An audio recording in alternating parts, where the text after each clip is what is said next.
Hello and welcome back with a new lecture that is on exotic vegetable. सबसे पहले lecture 11 में मैं बात करूंगी चाइनीज़ कैबेज के बारे में। चाइनीज़ कैबेज जो कि एक बहुत ही इम्पॉर्टेंट एक्सॉटिक वेजिटेबल है क्योंकि इसका जो फ्लेवर है वो बहुत ही यूनिक है। इस कैबेज को हम नापा कैबेज के नाम से भी जानते हैं और इसका स्वीट फ्लेवर क्रंची टेस्ट होने की वजह से इसे हम यूनिक एक्सॉटिक वेजिटेबल में कंसिडर करते हैं। इसकी जो विजुअल अपील है आप देख सकते हैं, जो इसका विजुअली अगर इसको देख रहे हैं तो एक सिलेंड्रिकल फॉर्म में हेड है और जो लीव्स हैं लीव्स में हल्के हल्के क्रिंकल्स देखने को मिलेंगे। अगर इन क्रिंकल्स को या लीव्स को हम टच करेंगे तो एक एक्सॉटिक टच की तरह हम इसे कंसिडर करेंगे। जनरली हम इस तरह की वेजिटेबल को सैलेड, स्लॉस या अदर क्यूलिनरी ऑपरेशंस और क्रिएशंस में यूज़ करते हैं। एक बहुत ही इम्पॉर्टेंट चाइनीज़ जो रेसिपी है किमची, जो कि ब्रासिका में चाइनीज़ कैबेज से प्रिपेयर की जाती है, तो एक वर्सेटाइल इंग्रेडिएंट है and it can be used as a salad. So इसकी एक एक्सॉटिक अपील होने की वजह से इसे हम एक यूनिक एक्सॉटिक वेजिटेबल में कंसिडर करते हैं। तो इस लेक्चर में मैं बात करूंगी सबसे पहले introduction about the Chinese cabbage, taxonomical classification of Chinese cabbage, importance, uses, health benefits of Chinese cabbage, about the nutritional composition, varietal description that some varieties described by Solan and Palampur universities उनके बारे में बात करूँगी। Then about some intercultural operations and post harvest handlings। Post harvest handling से पहले harvesting, storage के बारे में बात की जाएगी। Then regarding the seed production of this vegetable crop. Thereafter I will talk about the physiological disorder of Chinese cabbage and how to manage the physiological disorder. Then I will talk on the certain insect pests and diseases which can lead to the harmful production of this vegetable crop. So let's start with the Chinese cabbage introduction. Botanical name of Chinese cabbage is Brassica rapa, subspecies Pekinensis. It belongs to the family Brassicaceae and the chromosome number is 2n is equal to 20. Edible part में हम generally leaves को use करते हैं या leafy head को, जो कि एक क्रिंकल्ड फॉर्म में लीव्स की फॉर्मेशन होती है। अगर इसके ऑरिजिन की बात की जाए तो ये चाइना का नेटिव है एंड किस तरह से ऑरिजिनेटेड हुई है चाइनीज़ कैबेज। चाइनीज़ कैबेज जो है हाइब्रिडाइजेशन है पकचोई और टर्निप का, यानी कि पकचोई और टर्निप के क्रॉस से चाइनीज़ कैबेज की डेवलपमेंट हुई है। चाइनीज़ कैबेज बहुत ही इंपॉर्टेंस रखती है China, Korea and Japan. Chinese cabbage को जनरली हम एज अ एनुअल क्रॉप की तरह कंसिडर करते हैं and we can also use it as a biennial crop. Then Chinese cabbage is used as a leafy vegetable and is very close to turnip than to that of common cabbage. यानी कि जब मैंने बात की पकचोई जो कि non heading Chinese cabbage है और टर्निप है, इसके ओरिजिन से यानी कि इसके हाइब्रिडाइजेशन से चाइनीज़ कैबेज की फॉर्मेशन हुई है, तो इसका जो मेन रिजेम्बलेंस है लीव्स की वो आपके टर्निप से बिलोंग करती हैं। So it makes a head जो कि सिलेंड्रिकल हेड रहता है और कैबेज से मेल खाता है। सो लाइक अदर मस्टर्ड्स इसको हम कूल सीजन वेजिटेबल में ही कंसिडर करते हैं। मोस्टली इसके जो कल्टीवार हैं वो बाइनियल नेचर के हैं, बट जनरली हम इसे as a annual crop grow करते हैं। प्लांट की जो हाइट है लगभग 20 से 60 सेंटीमीटर रहती है और जो स्टेम है चाइनीज़ कैबेज की वो कंप्रेस्ड और अनब्रांच्ड रहती है। Then about the taxonomical classification, यानी कि किस kingdom, genera, family, subspecies से बिलोंग करता है। किंगडम है Plantae, division Magnoliophyta, class Magnoliopsida, order Brassicales, family Brassicaceae, genus Brassica and the species is pekinensis. So इसका जो बोटेनिकल नेम है Brassica, subspecies pekinensis. Then about the botany of the vegetable crop, habit है इसकी herbaceous annual. अगर इसे हम vegetative purpose से use कर रहे हैं तो as a annual crop grow करेंगे। अगर हम सीड पर्पज के लिए इस क्रॉप को ग्रो कर रहे हैं then we will took it as a biennial. About the root system, generally tap root system होता है अलॉन्ग विद लिटिल रूट्स, और जो स्टेम रहती है वो वेक्सी स्टेम होती है और कंप्रेस्ड स्टेम रहती है। यूजुअली जो स्टेम है वो शॉर्ट और अनब्रांच स्टेम है ब्रासिका की। देन लीव्स, बिल्कुल सिंपल लीव्स पाए जाते हैं, अपराइट और लेदरी लीव्स रहते हैं। लीव्स में समवट क्रिंकलिंग भी देखने को पाई जाती है। इन्फ्लोरेसेंस जनरली बाकी अदर जितने भी हमारे ब्रासिकास हैं कोल मेंबर्स के, एक्सिलरी रेसिमोस टाइप की ही इन्फ्लोरेसेंस इसमें भी पाई जाती है like others. Then about the flowers, flowers का जो कलर है वो किस तरह का है, तो फ्लावर का जो कलर रहता है वो जनरली येलो कलर के फ्लावर देखने को पाए जाते हैं। Then about the its sexuality, that is it is bisexual in nature. So bisexual nature का मतलब है कि चाइनीज कैबेज में जो सेक्सुअल ओरिएंटेशन है उसमें बोथ मेल एंड फीमेल जो हैं वो रहते हैं, यानी कि बोथ सेक्सेस प्रेजेंट। सो टेट्रामेरस, टेट्रामेरस टाइप की जो इसकी मॉर्फोलॉजी है वो पाई जाती है, जिसमें कि फ्लावर और इन्फ्लोरेसेंस में 4 पार्ट्स रहते हैं, स्पेसिफिकली जो एक वॉर्ल की फॉर्मेशन करते हैं। तो यानी कि टेट्रामेरस एक टाइप की फ्लोरल ऑर्गन की अरेंजमेंट है। 4 sepals, 4 petals, 4 stamens and even 4 carpels. So इसीलिए हम इसे टेट्रामेरस कहते हैं। यानी कि जो सेपल्स हैं, जो कैलिक्स है, कैलिक्स में जो सेपल्स हैं उसमें 4 इंडिविजुअल सेपल्स देखने को मिलेंगे। कोरोला यानी कि कोरोला में जो पेटल्स हैं उसमें 4 इंडिविजुअल पेटल्स देखने को मिलेंगे।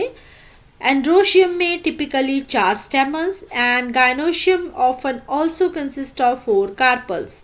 सो ब्रासिका फैमिली की एक इम्पॉर्टेंस है कि इसमें टेट्रामेरस टाइप की जो फ्लोरल अरेंजमेंट है वो देखने को पाई जाती है। और कुछ मेंबर्स हैं कुकुरबिटेसी के लाइक कुकुम्बर, मेलन, जिनमें टेट्रामेरस फ्लावर्स देखने को पाया जाता है। अबाउट द सीड, तो जो चाइनीज कैबेज का सीड रहता है जिसे कि हम फ्रूट कहेंगे वो सिलिक्वा के नाम से जाना जाता है। Then about the head, flower, pod and seed, किस किस तरह का हेड रहता है, तो इस टाइप का हेडिंग रहती है चाइनीज कैबेज में। फ्लावर की बात की जाए तो येलो कलर के फ्लावर देखने को पाए जाते हैं। सो आप देख सकते हैं यहाँ पे 4 ही पेटल्स हैं और मतलब हर एक चीज़ जो है आपको 4 के फॉर्म में मिलेगी। तो टेट्रामेरस यहाँ से क्लियर हो रहा है इसकी बॉटनी से। पॉड्स, पॉड्स जनरली जो इसके फ्रूट्स रहते हैं। देन अबाउट द सीड्स, जिसे कि हम पॉड्स को जो हम सिलिक्वा के नाम से जानते हैं, तो इस तरह के सीड्स रहते हैं चाइनीज कैबेज के। देन 2 डिस्टिंक्ट स्पीशीज इस वेजिटेबल में पाई जाती हैं, एक है हेडिंग टाइप, दूसरा है लीफी टाइप। हेडिंग टाइप को हम पेटसाए यानी कि ब्रासिका पेकिनेंसिस के नाम से जानते हैं और लीफी टाइप जिसे कि हम पकचोए के नाम से जानते हैं, जिसका बोटेनिकली नेम है ब्रासिका चाइनेंसिस। तो हेडिंग टाइप जो है इसमें लार्ज हेड प्रोड्यूस होते हैं, जनरली इलोंगेटेड और कम्पैक्ट हेड पाया जाता है। Then about the leafy type pak choi, leafy type pak choi जो है ग्रोथ में रिजेंबल करता है स्विस चार्ड में। स्विस चार्ड ऑल्सो एक ऐसी वेजिटेबल है जो कि एक्सोटिक वेजिटेबल में कंसीडर की जाती है और जनरली लीफ पर्पस के लिए इस वेजिटेबल का यूज़ किया जाता है। देन जो लीव्स रहेंगे वो dark green oblong Oval form के ही जो लीव्स हैं वो पाए जाएंगे, यानी कि लीफी टाइप में किसी भी प्रकार के सॉलिड हेड की फॉर्मेशन नहीं होगी, इसीलिए इसे हम चाइनीज मस्टर्ड के नाम से भी जानते हैं। जनरली जो लीफी टाइप की मिड रिब रहेगी वो ब्रॉड और लाइट कलर की होगी, तो यहाँ पे आप देख सकते हैं कि इसकी जो मिड रिब है वो ब्रॉड रहती है, मिड रिब, और लीफी टाइप में किस तरह की क्रिंकलिंग पाई जाती है on the leaves. Then about the breeding behaviour, यानी कि हेडिंग टाइप और लीफी टाइप दोनों ही क्रॉस पॉलिनेटिंग हैं, एनुअल्स हैं with the presence of sporophytic self incompatibility. जितने भी ब्रासिकास के मेंबर्स पाए जाते हैं उनमें स्पोरोफिटिक सेल्फ इनकम्पैटिबिलिटी देखने को मिलती है। सो यहाँ पे आप पिक्चर्स में देख सकते हैं पेट्साई, जो कि heading type of Chinese cabbage है। हेड जो हैं कम्पैक्ट हेड और बने हुए हैं। देन ये आपकी लीफी टाइप की वेजिटेबल है जिसे कि हम पकचोए के नाम से जानते हैं। तो it is very much clear from the pictures. Then Chinese cabbage को जनरली 4 ग्रुप में क्लासिफाई किया गया है। सबसे पहले लूज लीव्ड वैरायटी, जिसकी जो वैरायटी डिसोल्यूटा रहती है। Then semi heading type variety infarcta, fluffy topped heading variety laxa. तो लूज लीफ वैरायटी में जो टर्मिनल बड रहेगा वो अंडर डेवलप होगा, यानी कि कोई भी लीफ बड की फॉर्मेशन नहीं होगी और रजर टाइप की लीव्स की फॉर्मेशन होगी जो कि स्प्रेड करेंगी चारों तरफ और इरेक्ट ग्रोथ की रहेंगी। यूजुअली इस तरह की जो लूज लीफ वैरायटीज़ हैं वो स्प्रिंग और समर सीजन में देखने को पाई जाती हैं, स्पेसिफिकली चाइना में। Then about the semi heading variety, terminal buds रहते हैं इसमें, यानी कि टर्मिनल बर्ड्स की जो ग्रोथ है वो सीज नहीं होगी with the outer layer of leaf जो हैं फेयरली डेवलप्ड रहेंगी और एक सेमी हेड की फॉर्मेशन होगी जिसका जो सेंटर रहेगा वो हॉलो होगा एंड जो प्लांट होंगे वो लार्ज और टॉल होंगे। यूजुअली इस तरह के वेराइटीज़ जो हैं ऑटम सीजन में देखने को पाई जाती हैं। Then about the fluffy topped heading variety, जिसमें कि टर्मिनल बर्ड जो है फुली डेवलप होगा और एक सॉलिड हेड की फॉर्मेशन करेगा और कुछ इसमें यानी कि समवट लूज लीफ टिप्स देखने को मिलेंगे जो कि कर्ल करेंगे अपवर्ड और एक फ्लफी टॉप की फॉर्मेशन बनाएंगे। इसके जो लीव्स रहते हैं वो रजर टाइप के लीव्स रहेंगे और स्प्रेडिंग नेचर के रहेंगे ये वैरायटी। और यूजुअली इस तरह की वैरायटी समर और लेट समर और ऑटम में देखने को मिलती हैं। तो चाइनीज़ कैबेज की जितने भी मैंने वैरायटीज़ की बात की वो आप देख सकते हैं कि अकॉर्डिंग टू द यूज़ भी उनको किस तरह से हम हर एक अलग अलग सीज़न में ग्रो कर सकते हैं और किस तरह से इस वेजिटेबल को थ्रू आउट द ईयर भी ग्रो किया जा सकता है। हालांकि ये वेजिटेबल जो है एक कुल सीजन की क्रॉप है। Then another is heading type, जो कि वैरायटी सिफेलेटा के नाम से जानी जाती है, जिसमें कि एक सॉलिड हेड की फॉर्मेशन होगी और लीफ टिप्स जो रहेंगी वो ओवरलैप करेंगी एक दूसरे पे, तभी एक सॉलिड हेड बनेगा। और इस तरह की क्रॉप लेट क्रॉप जो है विंटर में या ऑटम में देखने को पाई जाती है। अगर ऑटम में इस क्रॉप को ले रहे हैं तो अर्ली क्रॉप ऑटम में ली जाएगी, अगर विंटर में ग्रो कर रहे हैं तो एज अ लेट क्रॉप। इस वैरायटी को फर्दर क्लासिफाई किया गया है 3 तरह में, flat topped type, ovate type and then cylindrical type. So it is a classification of heading type of Chinese cabbage. So here you can see the loose leaved varieties किस तरह से रहती हैं. Then this is a semi heading variety. The variety is fluffy topped heading and this is heading type of variety with the compact head. अब इसके nutrition और uses की and some health benefits की बात की जाए तो किस तरह से चाइनीज़ कैबेज जो है न्यूट्रिशनल रिच है, इसमें कितने प्रकार के एंटीऑक्सीडेंट्स, मिनरल्स और विटामिन्स पाए जाते हैं। फाइबर्स की अच्छी मात्रा होने की वजह से हम इसे एक न्यूट्रिशनल सोफिस्टिकेटेड वेजिटेबल में कंसिडर करते हैं। सबसे पहले यूजेस की बात की जाए तो इस वैरायटी में यानी कि चाइनीज़ कैबेज की वैरायटीज़ जो हैं वो लो कैलोरी वैरायटीज़ रहती हैं। लगभग 95% वाटर पाया जाता है और 1.2% protein, 43 milligram phosphorus and 250 milligram of potassium. तो जनरली चाइनीज़ कैबेज को हम एज ए रॉ और कुक्ड फॉर्म में यूज़ करते हैं, specifically in the Indian conditions. और इस वेजिटेबल को सैलेड पर्पज़ के लिए भी यूज़ किया जा सकता है। अगर इसके एस्थेटिक वैल्यू की बात की जाए तो इसे हम एज अ पॉट हर्ब भी ग्रो कर सकते हैं and it can be cooked as a vegetable and it is a good substitute for lettuce as well as for celery. Then here you can see the composition of different minerals and nutrients. like water की जो composition है वो लगभग 95% water पाया जाता है. Calories जो कि बहुत ही कम है, 14 कैलोरीज पाई जाती हैं. Then carbohydrates 3 gram, proteins 1.2 gram, this is per 100 gram of fresh weight and fats जो है लगभग 0.1 gram, fibre 0.57 gram, vitamin C 25 gram and niacin is 0.6 milligram. Then about the calcium mineral which is 43 milligram, phosphorus which is 40 milligram.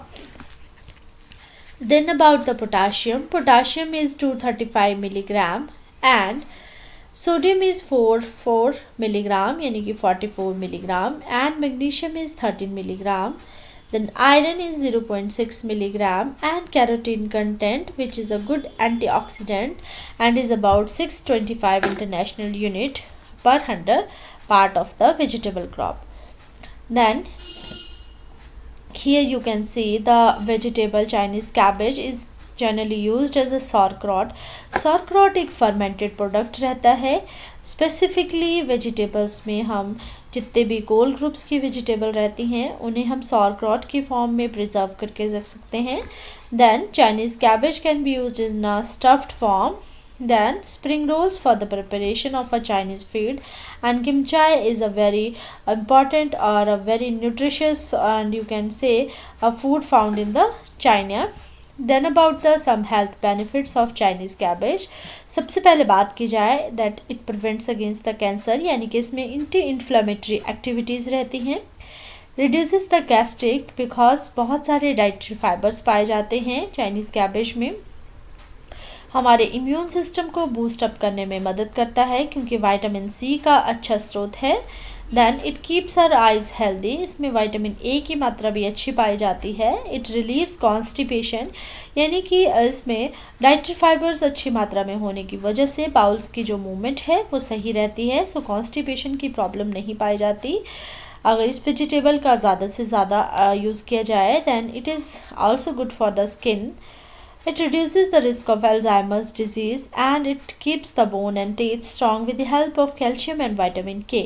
So calcium और vitamin K की वजह से ये bones और teeth को strong रखने में हमारी मदद करती हैं.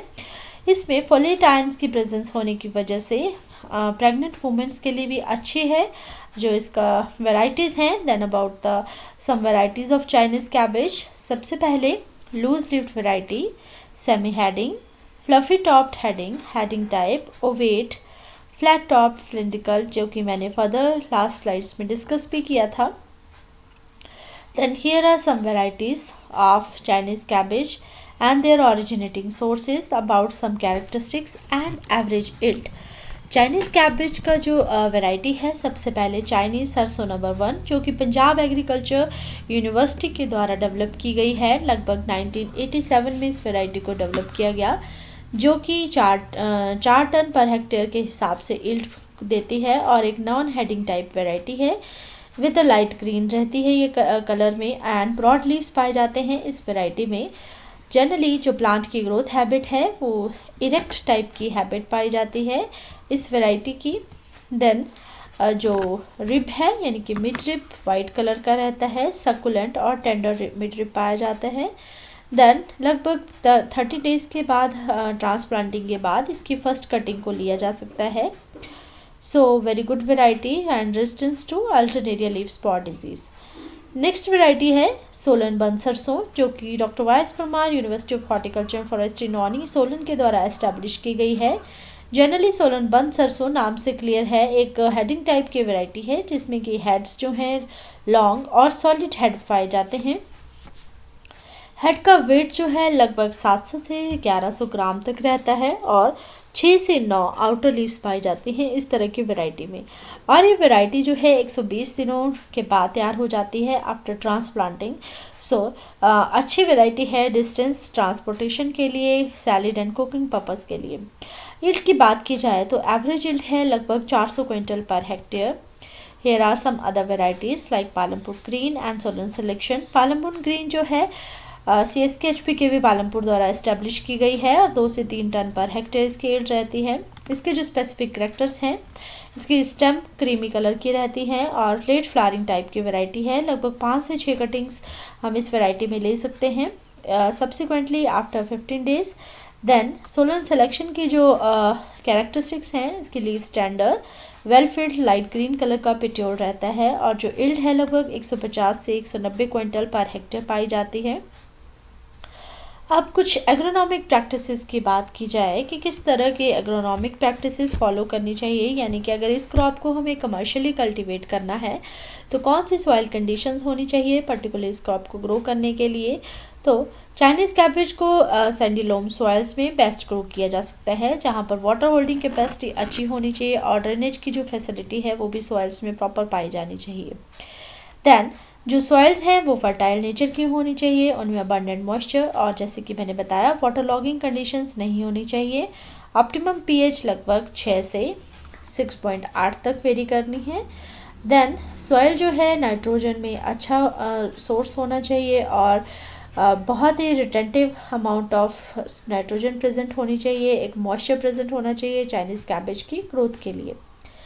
देन किस तरह के क्लाइमेट में इसे ग्रो किया जा सकता है, हालांकि ये क्रॉप जो है कूल सीजन की क्रॉप है तो बहुत ही सेंसिटिव है टेम्परेचर के regarding. About the north Indian conditions, जहाँ पर इस वेजिटेबल को अक्टूबर टू फरवरी सीज़न में ग्रो किया जाता है, यानी कि विंटर सीज़न में। देन समर सीज़न में हम इस क्रॉप को लगभग हाई एल्टीट्यूड पे ले सकते हैं on a limited scale.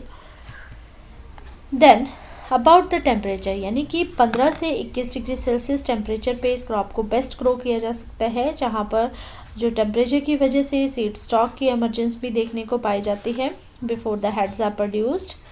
Then about the sowing and seed rate, यानी कि सोइंग के लिए जो चाइनीज़ कैबेज की क्रॉप है उसे डायरेक्ट सीडलिंग से या डायरेक्ट सीडलिंग से ग्रो किया जा सकता है आफ्टर ट्रांसप्लांटिंग द सीडलिंग्स, या फिर डायरेक्ट सीडिंग ऑफ क्रॉप जो है वो भी फॉलो की जाती है, जिसमें कि ऐसा माना जाता है कि जो हेड की फॉर्मेशन है वो जल्दी स्टार्ट हो जाती है ट्रांसप्लांटिंग के बाद। बट सॉफ्ट रॉट डिजीज़ का जो इंसिडेंस है वो ज़्यादातर पाया जाता है डायरेक्ट सीडिंग के थ्रू अगर क्रॉप को ग्रो कर रहे हैं। Then about the seed rate, लगभग 500 ग्राम सीड रेट रिक्वायर्ड है ट्रांसप्लांटिंग मेथड से, और अगर ब्रॉडकास्टिंग कर रहे हैं तो लगभग 2.5 kg seed per hectare required है। Then here you can see the nursery raised in the pro trays and the transplantation in the main field. Then about the spacing and planting. Spacing जो है कि जितनी भी varieties या cultivars को हम grow कर रहे हैं उनके अकॉर्डिंगली वेरी होती है। तो लगभग इस क्रॉप के लिए जो स्पेसिंग रहेगी वो होगी 60 by 40 centimetre extra early maturing cultivars के लिए, and 70 by 50 centimetre medium maturing cultivars के लिए, एंड लेट मैच्योरिंग कल्टीवार्स के लिए लगभग 75 बाय 55 सेंटीमीटर। सबसे इम्पॉर्टेंट इंटरकल्चर ऑपरेशंस रहता है थिनिंग, जिससे कि हम जो स्पेसिंग है, स्पेसिंग के बीच का जो डिस्टेंस है उसे प्रॉपरली मेंटेन कर सकते हैं रोज़ के बीच। ट्रांसप्लांटिंग मेजरली फ्लैट बेड्स या फिर रिजेस के ऊपर भी की जा सकती है, और जो सीडलिंग्स हैं वो 8 से 10 सेंटीमीटर की जब लॉन्ग रहेंगी तभी हम उन्हें मेन फील्ड में ट्रांसप्लांट करेंगे। एंड देन लाइट इरिगेशन हम प्रोवाइड करेंगे जैसे ही हम ट्रांसप्लांटिंग करेंगे मेन फील्ड में। तो स्पेसिंग और प्लांटिंग को बताने का मेन मकसद यही है कि हर एक क्रॉप के लिए according to their classification maturing, early maturing, late and medium maturing cultivars के लिए जो स्पेसिंग है वो वेरी करेगी, सीड रेट वेरी करेगा, and even the method other interculture operations वो भी वेरी करेंगे, एंड टाइम टू टाइम जो उसकी हार्वेस्टिंग है वो वेरी करेगी according to the cultivar. Then about the nutritional requirement, लगभग 10 tonne FYM, 75 kg nitrogen and 30 kg phosphorus and 30 kg potassium जो है वो रिकमेंडेड है चाइनीज़ कैबेज के लिए। और हमेशा एडवाइज़ किया जाता है कि जो चाइनीज़ कैबेज के लिए एडवाइजेबल डोज है नाइट्रोजन फर्टिलाइजर्स की वो लगभग 25 ग्राम पर प्लांट रहती है after every cutting, so that कि हम फ्रेश लीव्स को गेन कर सकें दोबारा से। Then about the irrigation, dry weather में अगर इस क्रॉप को लिया जा रहा है तो फ्रिक्वेंसी जो इरिगेशन की रहेगी वो भी ज़्यादा होगी, और लगभग इरिगेशन जो है वो 8 से 10 दिन के इंटरवल पे दी जाएगी अगर कोई भी रेंज देखने को नहीं पाई जा रही हैं। यूनिफॉर्म ग्रोथ और डेवलपमेंट के लिए कॉन्टिन्यूस सप्लाई मॉइस्चर की होना बहुत ही ज़रूरी है इस क्रॉप की प्रॉपर एस्टैब्लिशमेंट, या आप कह सकते हैं क्विक एस्टैब्लिशमेंट ऑफ सीडलिंग्स के लिए। Then here you can see the crop growing under the sprinkler irrigation system. Then other interculture operations जैसे कि होइंग और वीडिंग जो है इंपॉर्टेंट रहते हैं, प्रॉपर यूटिलाइजेशन हो सके ताकि जितने भी न्यूट्रिएंट्स हैं उनकी क्रॉप के द्वारा। होइंग और वीडिंग का मेन मकसद रहता है कि वीड्स की जो पॉपुलेशन है उसे कम किया जा सके, या फिर आप होइंग और वीडिंग के अलावा प्री प्लांट एप्लीकेशन कर सकते हैं प्री एमरजेंस वीडिसाइड्स की, जिससे जो वीड्स की जो ग्रोथ है वो स्टंट हो जाएगी और मेन क्रॉप के साथ वो compete नहीं करेगी for nutrients, sunlight and even for the air. Then about the mulching. Mulching एक बहुत ही इंपॉर्टेंट ऑपरेशन है जिसमें कि कंजर्वेशन की जाती है मॉइस्चर की और वीड्स को कंट्रोल किया जा सकता है and addition of organic matter भी की जा सकती है। तो मल्चिंग के लिए हम 2 तरह के मल्च का यूज़ कर सकते हैं, एक प्लास्टिक मल्चेस जिसमें कि ब्लैक पॉलीथीन मल्च रहेगी and organic mulch. Organic mulch में हम लीव्स, हे, स्ट्रॉज, क्रॉप वेस्ट या फिर डिफरेंट काइंड के पॉलीथीन्स को यूज़ कर सकते हैं सो दैट कि जो चाइनीज़ कैबेज की ग्रोथ है और ईल्ड है उसे बेटरली ऑब्टेन किया जा सके। यहाँ पे आप देख सकते हैं एक साइड ऑर्गेनिक मल्च का यूज़ किया गया है और दूसरी साइड अनऑर्गेनिक जिसमें कि प्लास्टिक ब्लैक पॉलीथीन मल्च को यूज़ किया गया है। Then about the harvesting. Harvesting एक बहुत ही इंपॉर्टेंट ऑपरेशन है और हार्वेस्टिंग जो है वो डिपेंड करेगी according to the different cultivars. Generally Chinese cabbage जो है 80 से 90 दिनों की क्रॉप है, यानी कि 80 से 90 दिनों के बाद हार्वेस्टिंग जो है वो स्टार्ट हो जाती है। तो हेडिंग टाइप वैरायटी के लिए यूजुअली हम हेड्स को हार्वेस्ट करेंगे जो कि वेल डेवलप्ड और फर्म हेड रहनी चाहिए। एंड लीफी टाइप के लिए हम प्रॉपर साइज जब लीफ का अटेन हो जाएगा और टेंडर लीव्स होंगी along with the strong petiole तभी हम उन्हें हार्वेस्ट करेंगे। Then here you can see the method of harvesting कि किस तरह से हार्वेस्टिंग की जा रही है लीव्स की और हेड की। यानी कि जब प्लांट जो है मैच्योर हो जाएगा तो उसे बेस से हार्वेस्ट किया जाएगा along with using a sickle और अ नाइफ। जितने भी हार्वेस्टेड प्लांट्स रहेंगे उन्हें हम सनलाइट में एक्सपोज नहीं करेंगे क्योंकि एक वेजिटेबल क्रॉप है जो कि लीफी नेचर की है और इसमें विल्टिंग की और ट्रांसपिरेशन की जो प्रॉब्लम है वो ज़्यादा रहेगी। सो जितने भी हार्वेस्टेड हेड्स होंगे या लीव्स होंगे उन्हें हम प्रॉपरली पैक करेंगे and then will send it to the market immediately for the sale purpose. Here you can see the harvesting methods and their packaging. Then about the yield. yield depend करती है cultivar to cultivar, जैसे कि मैंने varieties के जो सोलन बंद सरसों हैं, सोलन सिलेक्शन है, पालमपुर ग्रीन है, उन वेराइटीज़ को डिस्कस किया। और एक वैरायटी जो कि पंजाब एग्रीकल्चर यूनिवर्सिटी के द्वारा डेवलप की गई है उनकी जो yield है वो वेरी कर रही है अकॉर्डिंग टू द कल्टीवार। सो यहाँ पर भी जो yield का वही सेम फंडा रहेगा कि yield जो है वो वेरी करेगी according to the maturity group according to the cultivar. Generally जो एवरेज yield है 10 से 15 टन पर हेक्टेयर देखने को पाई जाती है। Then about the post harvest handlings. Post harvest handling में सबसे पहले ग्रेडिंग। ग्रेडिंग जो है बहुत इंपॉर्टेंट ऑपरेशन है, यानी कि यूनिफॉर्म मैच्योरिटी पे जब आप किसी भी क्रॉप को हार्वेस्ट कर रहे हैं तो इसका एक यूनिफॉर्म साइज़ होना बहुत ज़रूरी है। हेड्स की अगर बात करेंगे तो हेड्स की यूनिफॉर्मिटी होना बहुत ज़रूरी है, यानी कि same number of leaves, wrapper leaf जिन्हें हम कहेंगे, वो हेड को कवर अप करेंगे। तो उसके अकॉर्डिंगली ही हम जो ग्रेडिंग है उसे करेंगे। जितने भी बेस्ट क्वालिटी के या आप कह सकते हैं फर्म और टेंडर हेड्स रहेंगे उन्हें हम सुपर ग्रेड में कंसिडर करेंगे। मीडियम साइज़ जो हेड्स रहेंगे उन्हें uniform shape, good lustre and free from the spots they will kept in a fancy grade. Then over size heads को हम कमर्शियल ग्रेड में कंसिडर करेंगे, यानी कि वहाँ पे लूज फ्रेम लीव्स की पाई जाएगी देखने को। Then about the packaging. Packaging जो है एक बहुत इंपॉर्टेंट कंसिडरेशन है according to the market purpose. So यहाँ पर हम जो पैकेजिंग करेंगे वो जनरली एक प्लास्टिक के बैग्स में कर सकते हैं या कॉर्गेटेड बॉक्सेस में कर सकते हैं, रेदर देन हम हेड्स को किसी भी एक कार्टन में प्लेस करें। सो नॉन हेडिंग टाइप के जो लीव्स रहेंगे उन्हें हम क्रेट्स या बास्केट में सेंड कर सकते हैं लोकल मार्केट के लिए।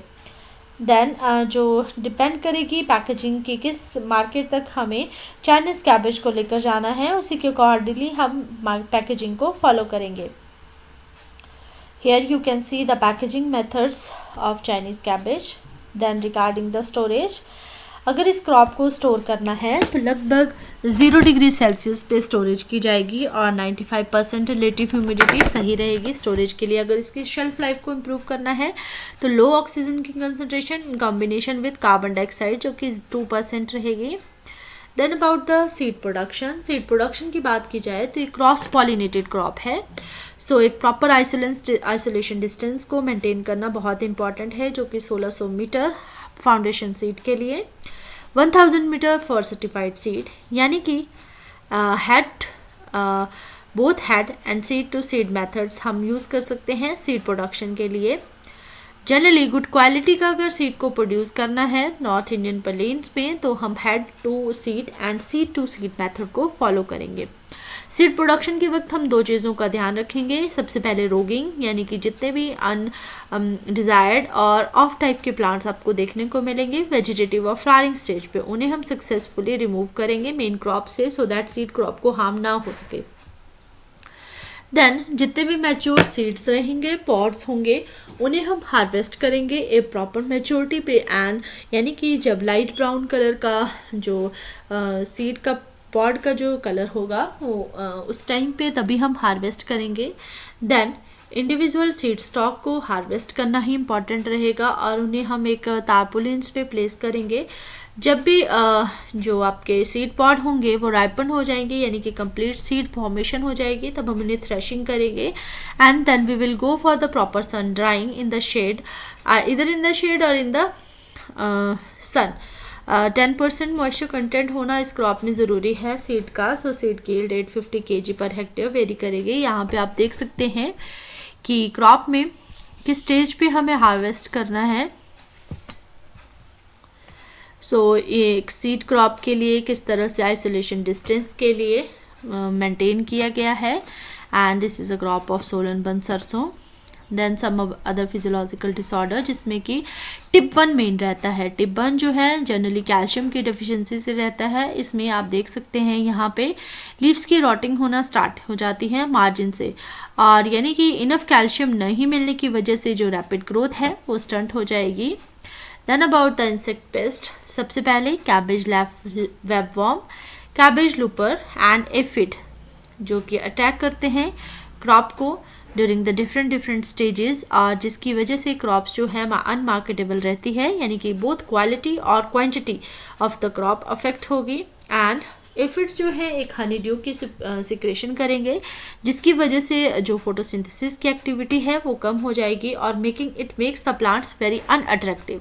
सो इंसेक्ट पेस्ट को कंट्रोल करने के लिए मैलाथियन का यूज़ किया जा सकता है, सब बायो कंट्रोल एजेंट्स का यूज़ किया जा सकता है at early stages. Here you can see the some pictures of cabbage webworm, cabbage looper and the aphids population on the Chinese cabbage. Then about some diseases. सबसे पहले black rot जो कि Xanthomonas campestris पैथोवार campestris की वजह से होती है यानी कि इसका मेन कॉजल ऑर्गेनिज्म है. एंड सॉफ्ट रूट एरविनिया कैरोटोवोरा पैथोवार कैरोटोवोरा की वजह से रहती है जो कि एक बैक्टीरियल डिजीज़ है. पाउडरी मिल्ड्यू एक फंगल डिजीज होने की वजह से कॉजल ऑर्गेनिज्म इसमें रहता है स्पेरियोथिका फिलोजीनिया. एंड डाउनी मिल्ड्यू जो कि एक फंगल डिजीज है इसका जो कॉजल ऑर्गेनिज्म है वो है पैनोस्पोरा पैरासिटिका. तो फंगल डिजीज़ को आप कैराथियन या डायथीन M45 के साथ कंट्रोल कर सकते हैं. पाउडरी मिल्ड्यू में जनरली पाउडर तरह का मास लीव्स के ऊपर देखने को पाया जाएगा, स्पेसिफिकली स्टेम पे भी देखने को पाया जा सकता है. डाउनी मिल्ड्यू में जो येलो कलर की स्पॉटिंग रहेगी और इनडेफिनिट साइज रहेगा यानी कि जो डाउनी मोल्ड देखने को मिलेगा उसमें कोनिडियल स्ट्रक्चर्स आप वाइट कोनिडियल स्ट्रक्चर्स देखने को पाए जाएंगे generally lower surface of the leaf पे. देन सॉफ्ट ड्रॉप में वाटर सॉफ्ट सिम्टम्स पाए जाते हैं जिसमें कि जो टिश्यूज़ रहेंगे वो सॉफ्ट हो जाएंगे और वाटरी रॉट की वजह से अनफिट रहेगा मार्केटेबल के लिए इस तरह के plants. Then about the management के लिए रेजिस्टेंट वेराइटीज़ को ग्रो करना ही सही रहेगा। हार्वेस्टिंग और कल्चरल ऑपरेशंस या कल्टीवेशन प्रैक्टिसेस जो हैं वो सही तरह से करनी पड़ेंगी ताकि सॉफ्ट रॉट या बैक्टीरियल डिजीज़ का जो आने का खतरा है वो कम किया जा सके। देन ब्लैक रॉट को कम करने के लिए हॉट वाटर ट्रीटमेंट्स का यूज़ किया जा सकता है लगभग 50 डिग्री सेल्सियस पे for 20 minutes. So here are the symptoms of black rot. First picture, this is the symptom of bacterial soft rot. This is the growth of downy mildew, and these are the powdery mildew symptoms on the leaves. So it is all about the Chinese cabbage. Thank you everyone.